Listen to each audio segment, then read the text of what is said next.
ওনারা এদেশের জনগণ, এদেশের জনগণের বাহিনী, এদেশের সামরিক বাহিনী, বাংলাদেশ বিমান বাহিনী, ওরা আমাদের মুখে গুলি চালাচ্ছে।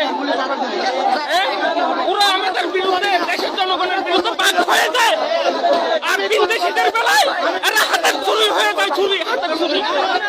এরা কেমন আমাদের ট্যাক্সের টাকা চলে, এরা আমাদের মুখে গুলি চালাচ্ছে। এরা, আমরা এই জায়গাতে ৪৫ বছর যাবৎ বসবাস করতেছি। আমার জন্ম থেকে আমি এখানে ৩০ বছর যাবৎ আমি এখানে। এর আগে আমার বাবা মা এখানে থেকে আসছে, এই জায়গা আবাদি করে আসছে। এরা এসে বলতেছে আমরা অবৈধভাবে থাকতেছি, অথচ এরা অবৈধভাবে দখল করতেছে। আমাদের কি থাকার অধিকার নাই? এই দেশের জনগণ হিসেবে আমাদের থাকার অধিকার আছে, জায়গার অধিকার আছে।